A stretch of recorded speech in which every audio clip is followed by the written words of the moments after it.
ये समझाने का प्रयत्न किया है कि हम सबसे पहले आचार्य परमो धर्मः, कि सबसे पहले हमारा जो धर्म है वो हमारा आचरण है। हमारा आचरण इतना पवित्र हो, आचरण इतना निर्मल हो कि उस आचरण से, उस आचरण के आने से मेरा जीवन अपने आप भक्ति में बन जाए। यदि मेरा आचरण अच्छा हो गया, मेरा आचरण में निर्मलता आ गई, मेरा आचरण शुद्ध हो गया, मेरा खाना पीना उठना बैठना रहना सहना पवित्र हो गया, तो वो जितना भी मैं अपने जीवन में कर्म करता हूँ वो सारे का सारा कर्म मेरा भक्ति में बन जाता है। बोले बांके बिहारी लाल की जय। हमें आचरण से ही सुख सब कुछ प्राप्त होता है। यदि मेरा आचरण पवित्र होगा, मेरा आचरण निर्मल होगा, तो मुझे संसार की हर वस्तु, संसार के बाद उस परमात्मा का आशीर्वाद, उनके चरणों का अनुराग मुझे प्राप्त होगा। परंतु यदि आचरण हमारा अपवित्र हुआ, आचरण हमारा अशुद्ध हुआ, तो सारे का सारा जितना भी मेरा कुछ किया कराया है वो सारे का सारा नष्ट हो जाएगा। शास्त्र कहते हैं कि दुराचारो हि लोके मानुषो भक्ति निंदिता दुख भागी च सततम व्याधितो अल्प आयुरेव च। कहते हैं कि जो दुराचारी होता है, जो व्यक्ति पापाचारी होता है, दुष्कर्म करता है, जिसका आचरण शुद्ध नहीं है, पवित्र नहीं है, वह मनुष्य इस लोक में निंदा का पात्र बनता है। लोग उसकी निंदा करते हैं। आपने देखा होगा समाज में, अपने व्यवहार में भी, जो व्यक्ति गाली गलौज करता है, जो व्यक्ति मारपीट करता है, जो व्यक्ति का खाना पीना अच्छा नहीं है, लोग उसकी कितनी निंदा करते हैं। ये व्यक्ति कैसा है, इसके माता पिता कहते हैं इसने इसको अच्छे संस्कार नहीं दिए। ये सब बातें आम हमारे व्यवहार में सुनने में आती हैं कि जिसका आचरण अच्छा नहीं है उसको कोई भी पसंद नहीं करता है, चाहे वो जितनी मर्जी भक्ति करता हो, जितना मर्जी मंदिर में भी जाता हो, कोई पवित्र कर्म भी करता है, परंतु अपने आप उसका खान पीन अच्छा नहीं है, अपना उसका आचरण अच्छा नहीं है, तो कोई भी उसको पसंद नहीं करेगा, उसकी निंदा ही करेगा। और दुख भागी च सततम भवेत्, वो व्यक्ति हमेशा अपने आप में दुखी रहता है, उसकी अंतरात्मा दुखी रहती है, कोई ना कोई कष्ट उसको रहता है। दुख भागी च सततम भवेत् व्याधितो अल्प आयुरेव च। और ऐसा व्यक्ति जिसका खाना पीना अच्छा नहीं है, जिसको खाने का पता नहीं कि मैंने क्या खाना है क्या नहीं खाना है, तामसिक वस्तुओं का जो सेवन करता है, उसको भी रोग घेर लेते हैं, रोगों का घर बन जाता है उसका शरीर। कोई ऐसी वस्तु को खा लेता है, मुनि खाने से उसको नहीं हजम होती वो वस्तु, उससे अंदर में शरीर के अंदर रोग पैदा हो जाते हैं, और जब शरीर रोगों का घर बन जाता है, फिर अल्प आयु रेट, फिर उसकी आयु बहुत कम हो जाती है। उसकी आयु में बहुत कम आयु उसकी होती है, जितना उसको जीना चाहिए, जितनी वो आयु लेकर आता है वो अपनी आयु पूर्ण नहीं जी पाता है, वो बीच में ही रोगों का घर बनाकर अपने शरीर को नष्ट कर देता है। इसलिए हमें अपने आचरण को बड़ा पवित्र करना है। कहते हैं कि आचारात् लभ्यते जायायु, आचारात् लभ्यते प्रजा, आचारात् धन क्षयमाकारो, आचारा हन्ति पातकम्। कि उस आचरण से, जो आचरण मैं अपने जीवन में लाऊंगा, जब मैं अपने आचरण को पवित्र बनाऊंगा, तो उस आचरण पवित्र होने से मेरा खान पान अच्छा होने से मेरी आयु बड़ी होती है। आपने कई वृंदावन में, कई हरिद्वार में या और कहीं आपने दर्शन किए हों, या वहाँ नहीं किए तो टीवी पर या मोबाइल पर भी आपकी संतों के ऐसे दर्शन करते हैं जिनकी आयु लगभग 100 वर्ष होती है, 110 वर्ष होती है, 120 वर्ष के भी संत हैं। महाराष्ट्र में एक संत है, शायद वो 130 या 40 वर्ष के संत हैं, और आज भी वो पूर्ण आंखों से रामायण पढ़ते हैं। 20 घंटे लगातार वो रामायण पढ़ते रहते हैं। 130 वर्ष के हैं, अपना काम सारा अपने आप करते हैं, भोजन अपने आप बनाते हैं, हर काम करते हैं। इसके पीछे क्या राज है? इसके पीछे उनका राज, उनका अपना आचरण, उनका खान पान सुव्यवस्थित अपने आप को रखा हो उन्होंने। ऐसा नहीं कि जो मन में आए वो खा लिया, बाजार में गए, जो बाजार में अच्छी वस्तु लगी वो हमने खा ली। ये सारी की सारी वस्तुएं हमारे शरीर में रोग पैदा करती हैं। मैंने 2-3 साल पहले किसी अखबार में शायद कहीं कुछ बात पढ़ी थी कि बाजार में हलवाई की दुकान पर जहाँ कुछ समोसे बनते हैं, कुछ पकोड़े बनते हैं, कुछ तली हुई चीज बनती है, तो उस कढ़ाई में वो तेल, जिस तेल में ये चीजें तली जाती हैं, वो तेल जब एक बार उसमें चीज तली जाती है तो दोबारा वो तेल यूज नहीं किया जाता। जिस तेल में एक बार समोसे या पकोड़े बन गए, उस तेल को हमें दोबारा प्रयोग में नहीं लाना चाहिए। पर जिस दुकान पर वही तेल से एक बार समोसे बने, दूसरी बार बने, तीसरी बार उसको प्रयोग में लाया गया, इस प्रकार बार बार उसी तले हुए तेल को प्रयोग में लाने से उसमें कैंसर जैसी बीमारी के जीवाणु आ जाते हैं, उसमें ये जीवाणु पैदा हो जाते हैं। बड़ी बड़ी भयानक बीमारियों के जीवाणु उसमें पैदा हो जाते हैं और हम उनको खा लेते हैं, वो हमारे शरीर में आ जाते हैं, फिर हमारा शरीर भी बीमारियों का घर बन जाता है। इसलिए हमें इन चीजों से बहुत बचकर रहना है। हमारा खान पान बड़ा निर्मल, बड़ा पवित्र होना चाहिए। श्री गीता जी में लिखा हुआ है कि युक्ताहार विहारस्य युक्तचेष्टस्य कर्मसु युक्त स्वप्नावबोधस्य योगो भक्ति दुःखः।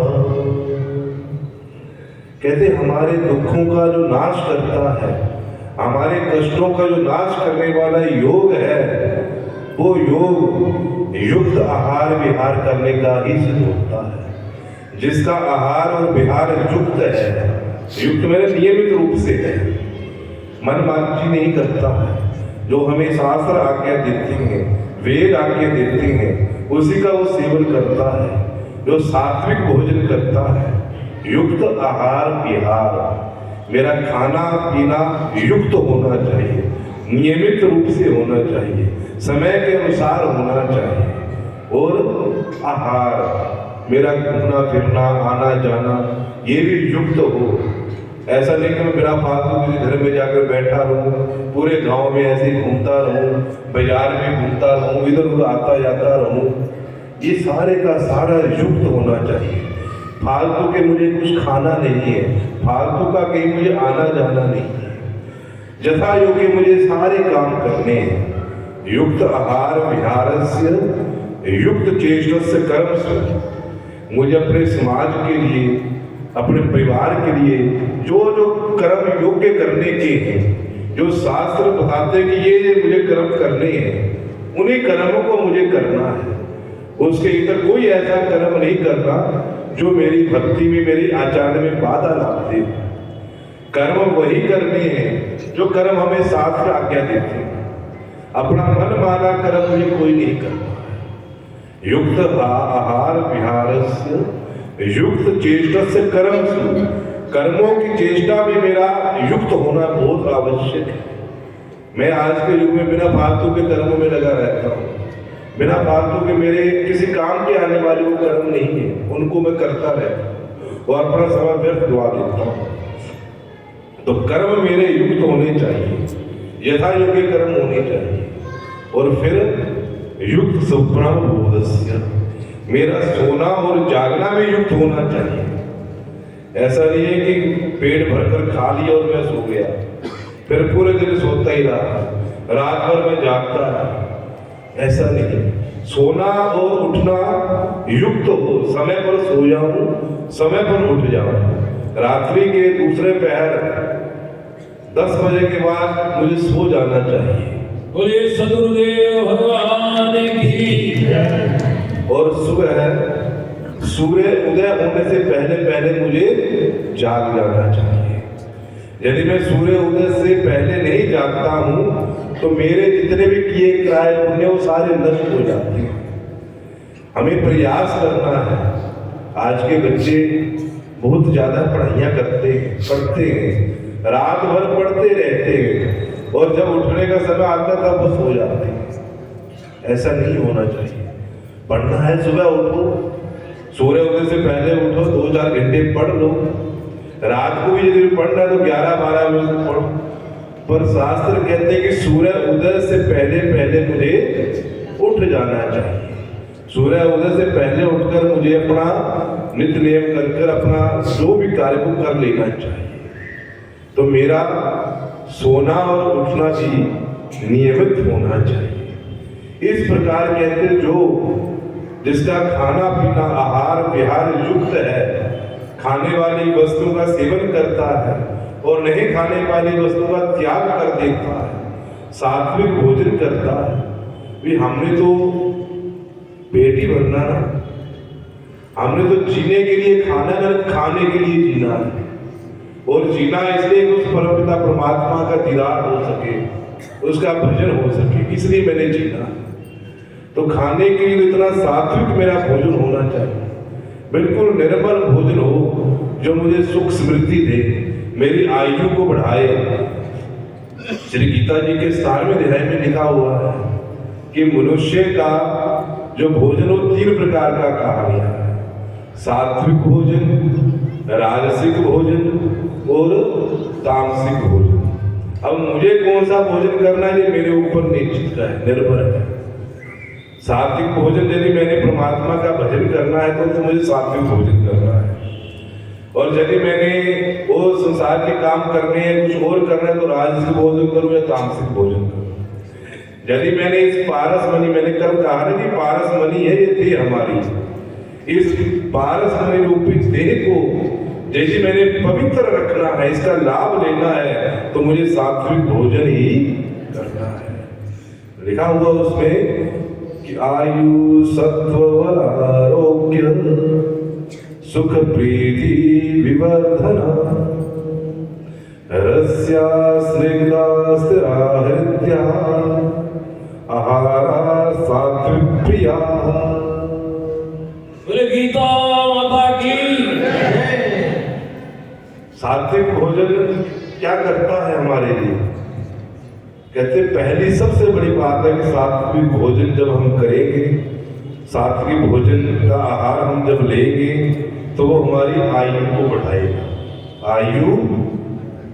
आयु सत्व बल आरोग्य, हमारी आयु को बढ़ाएगा।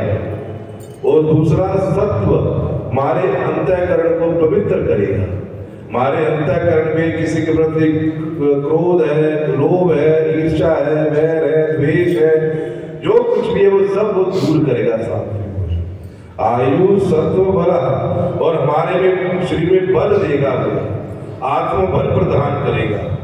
और आरोग्य, मुझे हमेशा निरोग रखेगा। जो सात्विक भोजन होगा वो कभी भी मेरे शरीर में कोई रोगों को नहीं आने देगा, निरोग रखेगा मेरे शरीर को। आयु सत्व बल आरोग्य सुख प्रीति विवर्धना, और मेरे घर में, मेरे परिवार में वो सात्विक भोजन सुख को बढ़ाएगा और प्रेम को भी बढ़ाएगा। जब हम सात्विक भोजन करते हैं ना तो सात्विक भोजन करने से मेरे में क्रोध की कमी आ जाएगी, और क्रोध एक दिन ऐसा आएगा कि मेरा क्रोध समाप्त हो जाएगा। और ये क्रोध ही है जो मेरे घर में कलह क्लेश लाता है। क्रोध ही है जो मेरे घर में सुख को नहीं आने देता है, प्रेम को नहीं बढ़ने देता है। जब हम सात्विक भोजन करेंगे तो वो क्रोध रूपी शत्रु खत्म हो जाएगा और मेरा घर खुशियों से भर जाएगा, मेरा घर प्रेम से भर जाएगा। बोले श्री सद्गुरुदेव भगवान की जय। तो हमें ये सात्विक भोजन करना है जो हमारी आयु को बढ़ाए, हमारे अंतःकरण को पवित्र करे, हमें बल दे, हमारे घर में सुख समृद्धि लाए, प्रेम लाए। ऐसा भोजन जो है वो सात्विक भोजन कर कर हम अपने जीवन को सफल बनाए। और ये भोजन सात्विक भोजन कैसा होता है? कहते हैं रस्या, ये रस युक्त भोजन हो, सूखा भोजन ना हो, सूखी रोटी ना हो, रस युक्त भोजन हो और स्निग्धा चिकनाई युक्त हो और स्थिरा। ये भोजन वो है तो सात्विक भोजन, पर काफी समय तक हमारे शरीर में स्थिर रहकर हमें बल देता है। यदि हम तामसिक भोजन करेंगे वो हमारे शरीर में स्थिर नहीं रहेगा, उससे उत्तेजना पैदा होगी, क्रोध पैदा होगा हमारे शरीर में, जो हमारे घर में कलह क्लेश को लाएगा, दुखों का घर बन जाएगा हमारा वो घर। इसलिए भोजन रस युक्त हो, स्थिर हो और हृदय को प्रिय लगने वाला भोजन हो, ऐसा भोजन जो है वो सात्विक भोजन होता है। ये सात्विक भोजन ही मुझे करना है, मैंने अपनी इस पारस मणि देह को पवित्र करना है, शुद्ध करना है, तो मुझे सात्विक भोजन का आहार ही लेना होगा। आचार्य आदि गुरु श्री शंकराचार्य ने इसके बारे में लिखा हुआ है कि जो परमात्मा का भजन करता है, परमात्मा की भक्ति करता है, तो उसका आचरण कैसा होना चाहिए।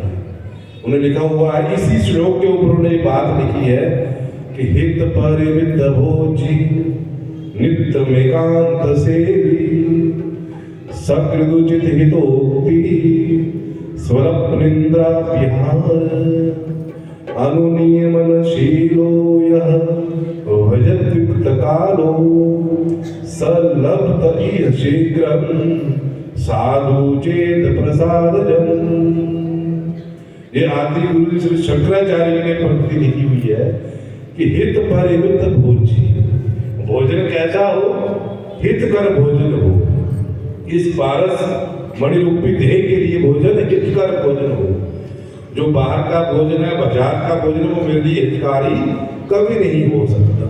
भोजन वही हितकारी है जो भोजन घर में बड़ी पवित्रता के साथ, बड़ी निर्मलता के साथ, जूता उतार कर, सिर ढक कर परमात्मा का भजन करते हुए जो भोजन बनाया जाता है, वो ही भोजन मेरे लिए हितकर है।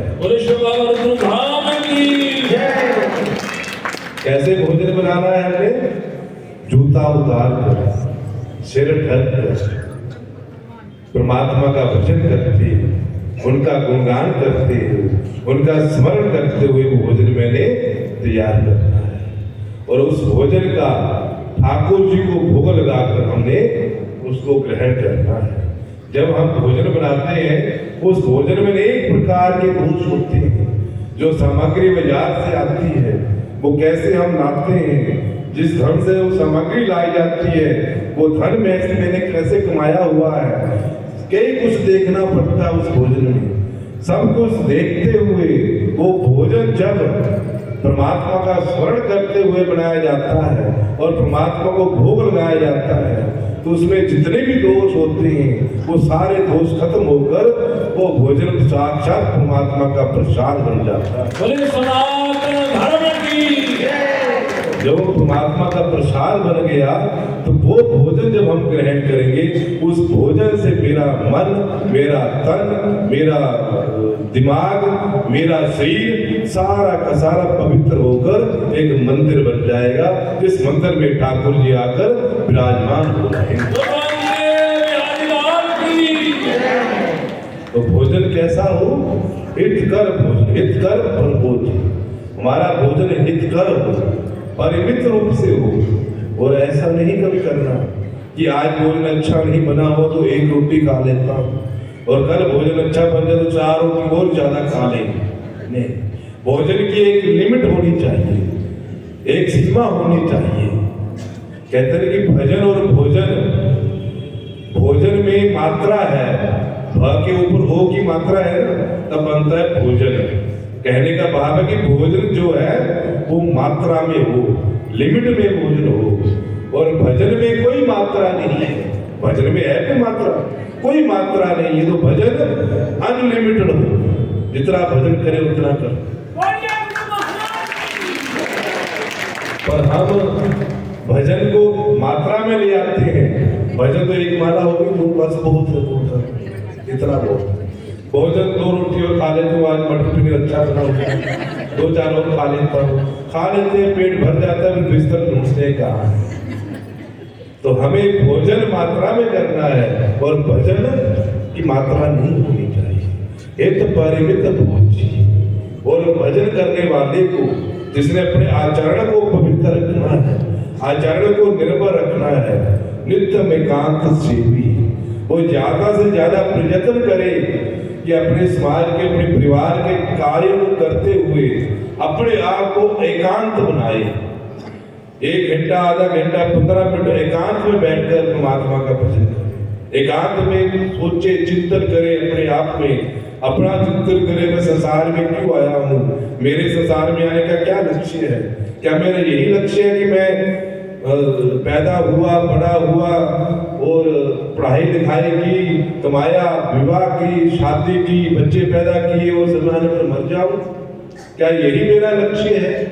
तो ये बातें तो पशु पक्षी जंतु भी कर रहे हैं, तो मेरे में और उसमें क्या अंतर रह जाएगा? मुझे इन बातों का चिंतन करना है कि मैं आया क्यों संसार में, क्या करने के लिए आया हूँ, मेरा क्या लक्ष्य है। खाना पीना, उठना बैठना, चलना फिरना ये मेरे जीवन का लक्ष्य नहीं है। मेरे जीवन का लक्ष्य है कि मैं संसार की सारी जिम्मेवारी को निभाता हुआ, सारे कर्तव्यों को निभाता हुआ उस परमपिता परमात्मा से अपनी आत्मा को मिला दूं। ये मेरा कर्तव्य है। बोले सनातन धर्म की। तो ये नित्य एकांत में बैठकर मुझे इस बात का सेवन करना है। तालियां आपकी कम हो गई।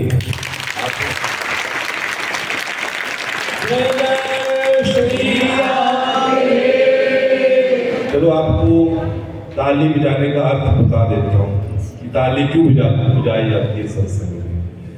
सत्संग में ताली इसलिए बजाई जाती है कि मैं जन्म जन्मांतरों से, कल्प कल्पांतरों से अनेक पाप करता आ रहा, और उन पापों के कारण मेरा बार बार जन्म मरण होता रहता।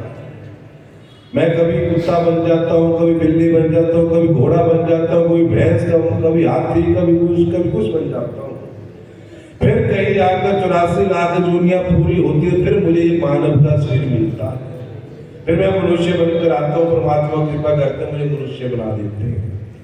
वो जन्म जन्मांतरों के पाप मेरे हृदय में बैठे हुए, और ये मनुष्य देह कैसी है कि जो उन जन्म जन्मांतरों के पापों का नाश कर सकता है। नहीं पापों का नाश करेगा तो द्वारा फिर पता नहीं क्या क्या बनना पड़ेगा, क्या क्या मैं बनकर आऊंगा। तो उन पापों का नाश करने के लिए भजन, सत्संग, कीर्तन बड़े साधन शास्त्र में बताए हुए। उनमें से एक ये साधन है कि सत्संग में आकर यदि मैं हाथ खोलकर बड़े प्रसन्न चित्त से सत्संग में आकर ताली बजा देता हूँ, तो जितनी जोर से मेरे हाथ से ताली बजती है उतनी जोर से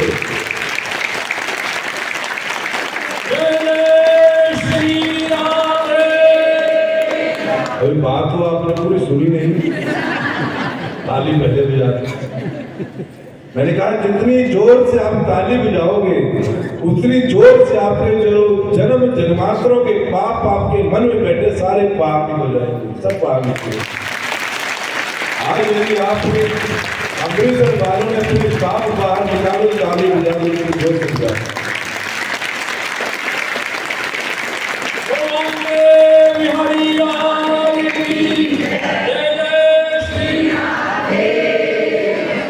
किसी ने पूछ लिया, किसी ने पूछा भाई ठीक है इतनी जोर से हमने ताली आज बजाई सत्संग में, तो ताली बजाने से हमारे पाप तो बाहर निकले, तो जाएंगे कहाँ ये पाप? तो पाप कहाँ जाएंगे? अमृतसर में ही रहेंगे या आसमान के ऊपर जाएंगे, धरती में समा जाएंगे, या फिर वो आपके मंडल वाले आए हैं, कुछ शिमला मंडल से, कुछ नंगल मंडल से, वो साथ लेकर जाएंगे। कहते हैं पाप कहीं नहीं जाएंगे, यहीं रहेंगे, इसी पंडाल में रहेंगे, पर जो ताली नहीं बजाएगा उसके पास चले जाएंगे।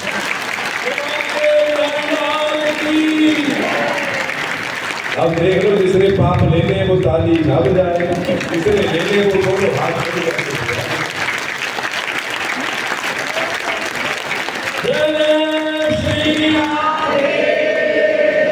आपकी ताली से ऐसा लगता है खूब पाप किए आपने।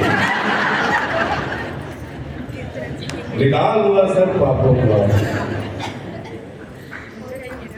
तो हमारा प्रसंग चल रहा था कि हित परिमित भोजी, भोजन हितकर हो और नियमित रूप से हो और लिमिटेड हो और नित्यम एकांत से भी एकांत में सेवन करने का प्रयास करें, एकांत में रहने का प्रयास करें और सदुचित हितोक्ति, मैं वही बात कहूं जो मेरे या किसी और के हितकर की बात, ज्यादा मैं इधर उधर की बातें ना करूं। जो परमात्मा के भक्त होते हैं वो केवल परमात्मा की ही बातें करते हैं, इधर उधर की बातें कोई नहीं करते हैं। परमात्मा के ही गुणों का गान करेंगे, परमात्मा के गुणों का श्रवण करेंगे और जथा योग्य जो बात मेरे काम की वही बात को करेगा, फालतू बात नहीं करेगा। इसलिए मुझे अपनी वाणी पर भी कंट्रोल रखना है, वाणी में ही प्रयोग करनी है। हम तो ऐसे बोलते रहते हैं ना, ऐसी बातें करते रहते हैं, एक दो घंटा बैठे, कोई इधर की बातें कोई उधर की बातें। कभी आप बड़े अच्छे किसी एडवोकेट के पास बैठकर देखना, 1 घंटे का 1 लाख रुपया 2 लाख रुपया देते हैं अपनी सलाह देने का, बोलने का। केवल किसी ने मुझसे सलाह लेनी हो ना, एडवोकेट साहब से, जज साहब से या किसी बड़े व्यक्ति से सलाह लेनी हो, तो कम से कम 1 घंटे का 1 लाख 2 लाख रुपया लेंगे वो। और अपनी आप वाणी अपनी ऐसी, आप अपनी वाणी का क्या मूल्य लगाते हैं? इधर उधर की बातें कर कर और बातें करके ऐसे इसका कोई मूल्य नहीं लगाते। वाणी का बड़ा मूल्य है, इस वाणी के मूल्य को संभाल कर रखो। जो बात मुझे ठीक लगती वही बात बोलूं, ज्यादा बात कोई ना। अपनी वाणी पे कंट्रोल रखना, ये भी मेरे आचरण का एक अंग है। वाणी को जितना पवित्र बनाएंगे, जितना शुद्ध निर्मल बनाएंगे, उतना ही मेरा आचरण पवित्र होगा। फालतू की बातें, संसारिक बातें मुझे नहीं करनी है। और स्वल्प निद्रा विहार, और निद्रा और आहार की मैंने आपको कह ही दिया है कि हमारा आहार और हमारा विहार, खाना पीना और घूमना भी अपने कंट्रोल में हो, बिना फालतू के ना घूमो, बिना फालतू के ना खाओ। अनुनियमनशीलो जो भुजतिक्त कालो, कहते हर समय जो इन प्रकार के नियमों को अपनाता है, 24 घंटे हर समय जो इस नियम के अनुसार चलता है, स लब्ध यह शीघ्रम साधु चेत प्रसाद, वो अपने मन की प्रसन्नता को प्राप्त कर लेता है। वो उनका मन हमेशा प्रसन्न रहता है, मन हर समय खुश रहता है। इसलिए हमारा मन चिड़पड़ा क्यों होता है? चिड़पड़ा रहता है मन में खेद रहता है, मन उथल पुथल रहता है, चंचल रहता है, क्योंकि हमारा ये खान पान ही ठीक ही नहीं, हमारा ये आचरण ही ठीक नहीं है, हम अपने आप को पवित्र ही नहीं कर पा रहे हैं। तो हमारा तो ये सारा फिर हिसाब का बिगड़ रहा है, सारा बिगड़ रहा है। जब आचार्य ने आज आपको बताया महाभारत का प्रसंग कि जब महाभारत का युद्ध खत्म हो गया तो भीष्म पितामह सरशैया पर लेटे हुए, तीर उनके शरीर में लगे हुए चुप रहे हैं। जिस प्रकार 1000 बिच्छू इकट्ठे डंक मारते हो उतना दर्द होता है, उतना दर्द भीष्म पितामह को उन तीरों का हो रहा है। और महाभारत का युद्ध जीतकर युधिष्ठिर जी राज सिंहासन पर बैठे हुए हैं, राज्य चला रहे हैं, परंतु उनका मन चंचल है, मन नहीं लग रहा है कि मैंने इतने योद्धाओं को मार दिया, अपने गुरुजनों को मार दिया, अपने रिश्तेदारों को मार दिया, अब मैं इस राज्य का क्या करूं? तब भगवान श्री कृष्ण युधिष्ठिर और 5 भाइयों को और साथ में द्रौपदी को लेकर भीष्म पितामह के पास जाते हैं और उनसे जाकर प्रार्थना करते हैं कि हे भीष्म पितामह, इन पांडवों को कुछ ज्ञान दीजिए ताकि ये अपने राज्य को चला सकें। भीष्म पितामह ज्ञान देने लगे, स्त्री धर्म, पुरुष धर्म, जाति धर्म, मोक्ष धर्म, वर्ण धर्म, ऐसा ऐसा उन्होंने ज्ञान दिया।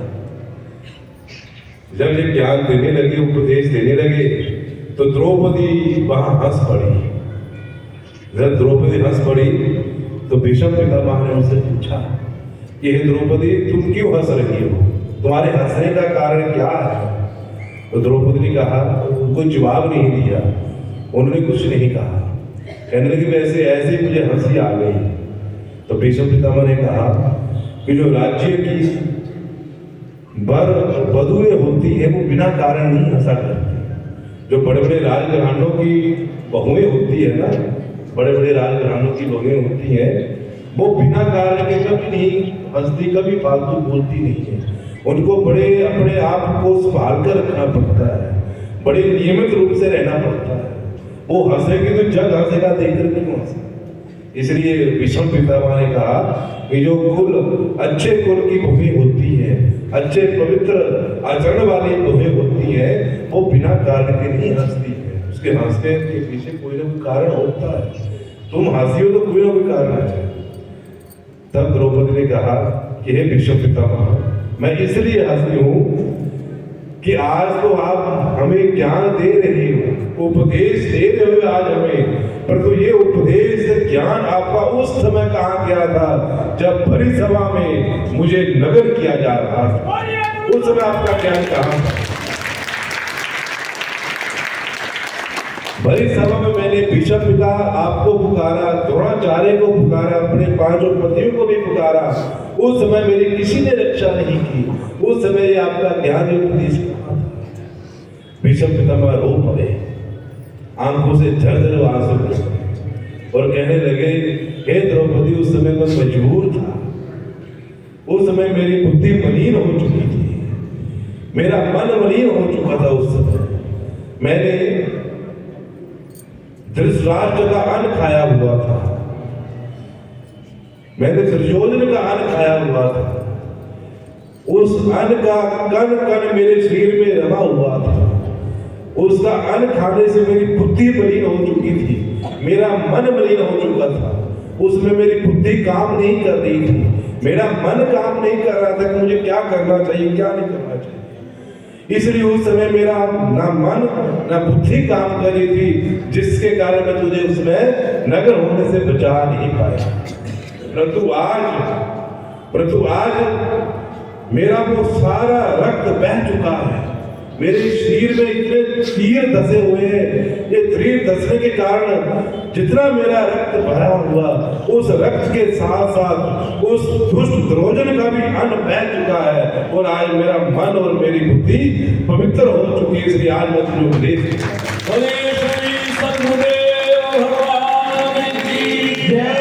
ये हमारा अन्न है, जैसा खाओगे अन्न वैसा होगा मन, जैसा पियोगे पानी वैसी होगी। सब जानते हैं पर करता कोई नहीं, जानते सब है ये बातें, पर आचरण में कोई नहीं लाता। आचरण में लाओगे ये बातें तब मेरे इस पारसमणि रूपी देह का कुछ लाभ होगा, उद्धार होगा। बार बार नहीं बोला, मैं बार बार ये बात कहता हूँ, हर जगह ये बात कहता हूँ कि आज जिस नाम, जिस रूप, जिस रंग में हम यहाँ बैठे हैं, मरने के बाद कुछ नहीं रहेगा। जाने हम कहाँ कौन सी चोरी में जाएंगे। इसलिए आज इस मन को पवित्र कर लो, निर्मल कर लो, अच्छा खा पी लो, सात्विक भोजन कर लो, परमात्मा का भजन सत्संग कर लो। इस आचरण को हाथ से मत जानो। एक इंग्लिश में मैंने 2-3 लाइनें सीखी हुई आपके लिए। मैं इंग्लिश जानता नहीं हूँ वैसे, मैं थोड़े पढ़ा हुआ इंग्लिश, पर आपके लिए मैं सीख कर आया हूँ 2-3 लाइनें कि money is loss, nothing loss, health is loss, something loss, और character is loss, everything loss. ठीक है, समझते हैं ना आप? कि मनी का लॉस हो गया, पैसे का लॉस हो गया तो कोई लॉस नहीं है, मानो कुछ नहीं गया मेरे पास, पैसा चले गए तो कुछ भी नहीं गया, money is loss, something loss, और health is loss, something loss. यदि शरीर में कुछ रोग आ गया, कुछ बीमारी आ गई, तो मान लो थोड़ा सा लॉस मेरा कुछ हुआ है, थोड़ा सा मेरा कुछ गया। और ट्रैक्टर इज लॉस, ट्रैक्टर गया तो सब कुछ चला गया, फिर कुछ नहीं मेरा रहा। मेरा आचरण चला गया तो मेरा सब कुछ खत्म हो गया। इसलिए इस ट्रैक्टर को, इस आचरण को बड़ा संभाल कर रखना है। फिर भीष्म पितामह ने अन्न के ऊपर उनके कथा भी सुनाई, पांचों पांडवों को, द्रौपदी को। यह द्रौपदी वृंदावन के जंगलों में एक महात्मा रहते थे, बड़े सात्विक महात्मा थे, बड़े पवित्र महात्मा थे। 20-22 घंटे भजन करना, परमात्मा की आराधना करनी, जमुना मैया का जल पी लेना, जंगलों में कंदमूल होते वो खा लेना, कोई इच्छा नहीं, कोई कुछ नहीं था। एक बार एक राजा उस जंगल में घूमता घूमता आ गया। राजा को प्यास लगी, राजा उस महात्मा के पास पहुंचा, महात्मा ने उस राजा को जल पिलाया, जल प्रकार उसकी प्यास को बुझाया। राजा ने उस महात्मा से कहा कि हे महात्मा जी, आपने मुझे जल पिलाकर मेरी प्यास को बुझाया है, तो मैं चाहता हूं कि कभी आप मेरे घर में आए, मैं आपका आतिथ्य कर सकूं, आपको भोजन कराऊं, आपको जल पिलाऊं, आपकी सेवा कर सकूं। अब महात्मा जी तो कभी जाते नहीं थे बाहर, कभी गए नहीं, पर राजा ने ज्यादा आग्रह किया, ज्यादा बोला, तो उनके कहने पर एक बार महात्मा जी उनके महल में चले गए, उनका आतिथ्य स्वीकार करने के लिए। जब राज्य में गए तो राजा ने उस महात्मा का बड़ा सत्कार किया, उनके चरणों को धोआ, उनका चरणामृत राज्य में छिड़का, अपने आप लिया। कहते हैं कि जब किसी गृहस्थ के घर में संत आ जाए, महात्मा आ जाए, तो ये समझना चाहिए कि उस गृहस्थ के बड़े भारी पुण्य उदय हुए हैं आज कि उनके घर में महात्मा आए।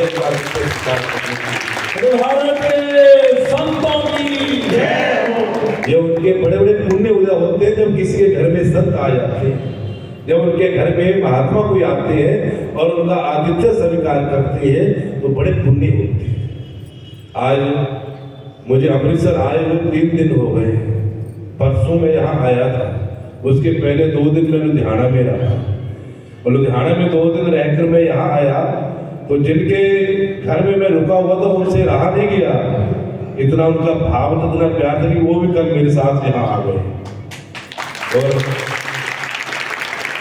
आज और पिछले कल अमृतसर में भी मैं जहाँ जहाँ रुका हुआ हूँ, उन भक्तों ने भी बड़ा प्यार, बड़ा स्नेह मुझे दिया है। इनका यह स्नेह, इनका प्यार ही इस शरीर को पवित्र कर कर अपने आचरण में लाकर उस परमात्मा से मिलाएगा। संतों की सेवा करना, संतों के घर में आकर उनके अनुसार अपने जीवन को ढालना, अपनी व्यवस्थाओं को बदलना, अपने घर के नियमों को बदलना, ये सबसे बड़ी बात है हमारे।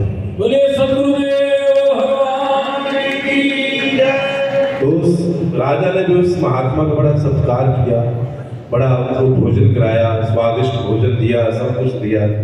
अब महात्मा जी तो कंदमूल खाने वाले हैं, कंदमूल जंगलों में खाते थे, पर महात्मा राज्य में आकर 56 प्रकार के भोजन करने को मिले। भोजन कर कर चले गए, वहां जाकर फिर भजन पूजा पाठ करने लगे।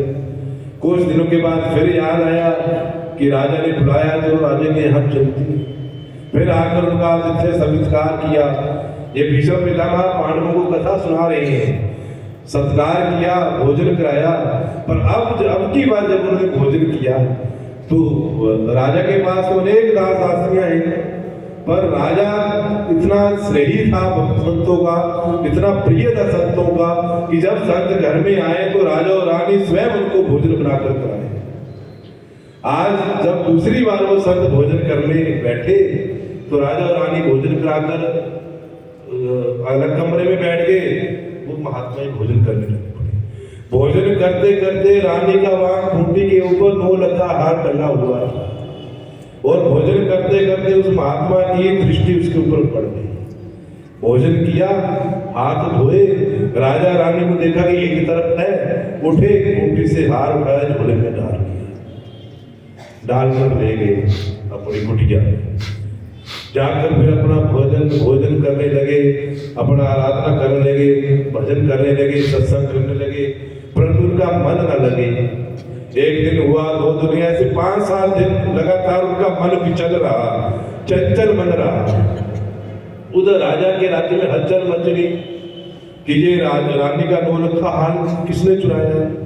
अब उस कमरे में केवल वो राजा रानी और महात्मा थे, और महात्मा के ऊपर शक नहीं किया जा सकता।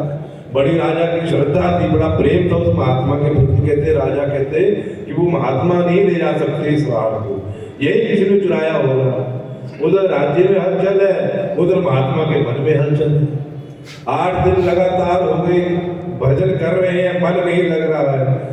8वें दिन जब उन्होंने अपनी उस झोले में हाथ डाला तो देखा तो 9 लखा हार उसमें निकला। और वो महात्मा बड़े परेशान कि मेरे झोली में ये हार कैसे आ गया, मैं इसको कैसे ले आया हूँ, मेरी बुद्धि मेरा मन ऐसा मलिन कैसे हो गया कि मैं उस रानी का 9 लखा हार लेकर आ गया।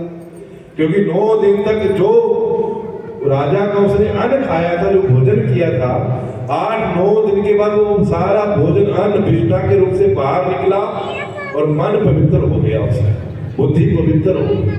पर जब तक वो भोजन शरीर में रहा तब तक मन चंचल रहा, भोजन में नहीं रहा। भोजन बाहर निकला, मन पवित्र हुआ, झोले में हाथ डाला, हार बाहर निकला, लेकर चल पड़े राजा के पास। वो राजा के महल में पहुंचे, जाकर राजा के आगे वो हार रख दिया कि हे राजा, मैंने आपका अन्न खाया और उस अन्न खाने से मेरी बुद्धि मलिन हो गई, मैंने आपका ये हार चुरा कर ले गया, ये रानी का 9 लखा हार। राजा ने फिर उस समय, राजा की बड़ी श्रद्धा थी संतोष, राजा ने जान लिया कि महात्मा जी हार ले गए थे, पर फिर भी उसके दोष को ढकने के लिए हमें किसी भक्त के, किसी संत का कोई दोष देख जाए ना, बड़ा बेख्याल करते हैं उसका कि इतने भक्त, इतने संत होकर ये पाप कर दिया, ये दोष कर दिया, सारे उसकी निंदा करने लग पड़ते हैं। पर जिसकी श्रद्धा होती है, विश्वास होता है, वो उसकी निंदा नहीं करता, उसके दोष को ढकता है। तो उस राजा ने भी उसके दोष को ढका और कहा, महात्मा जी आप नहीं लेकर गए थे, ये तो मैंने आपने परीक्षा लेने के लिए आपकी झोली में डाल दिया था, आप नहीं लेकर। सनातन धर्म की। तो महात्मा ने, बात खत्म हो गई। फिर महात्मा ने एकांत में पूछा उस राजा से कि हे राजा, ये तो आपने इतनी सभा के सामने मेरी इज्जत की लाज रखी है कि आपने सभा के सामने ये बात नहीं कही, अपने आप अपने ऊपर इस आरोप को ले लिया है, परंतु हार को मैं ही लेकर गया था, मैंने ही अपनी झोली में डाला था। पर मैं ये जानना चाहता हूँ कि हे राजा, जो आपने मुझे भोजन कराया, वो भोजन की सामग्री चावल, गेहूं, दाल, वो कहाँ से आए हुए थे, ये मैं जानना चाहता हूँ। तब राजा ने अपने सैनिकों को बुलाया और उनसे पूछा कि जो उस दिन हमने महात्मा को भोजन कराया वो सामग्री। तो राजा के सैनिकों ने कहा कि ऐसे ऐसे कि दूसरे राज्य से चोर कुछ सामान लेकर जा रहे थे और वो चोर हमने पकड़ लिए और उनसे जितना भी सामान था, चावल था, दाल था, आटा था, लूट कर अपने राज्य में जमा कर लिया। उसी चावल का, उसी आटे का, उसी दाल का उनको भोजन कराकर वे महात्मा जी को मैंने कराया हुआ है। तो वो चोरी का भोजन राजा ने महात्मा को कराया, तो महात्मा के मन में, दिमाग में चोरी बैठ गई, वो चोरी का हार लेकर चले गए। इसलिए कहते हैं कि जैसा खाओगे अन्न वैसा हो जाएगा मन। इसलिए बड़े सोच विचार कर मुझे अन्न ग्रहण करना है। अन्न बड़ा सोच विचार कर करना चाहिए, कैसा अन्न मैंने करना है, किसके घर का करना है, उसका घर का आचरण कैसा है, घर के व्यक्ति कैसे है, घर का कमाने वाला कैसे ढंग से वो धन कमाता है, ये सारा सोच विचार कर मुझे वो अन्न को ग्रहण करना है, बड़ी सात्विकता के साथ अन्न ग्रहण करना है। बोले श्री सद्गुरुदेव भगवान की जय। हमारा आचरण किसके ऊपर निर्भर करता है? हमारे अन्न के ऊपर, हमारे आहार विहार के ऊपर हमारा आचरण निर्भर करता है। इसलिए हमारा आचरण पवित्र करने के लिए, आचरण को शुद्ध करने के लिए मुझे अपने आहार विहार को शुद्ध करना है।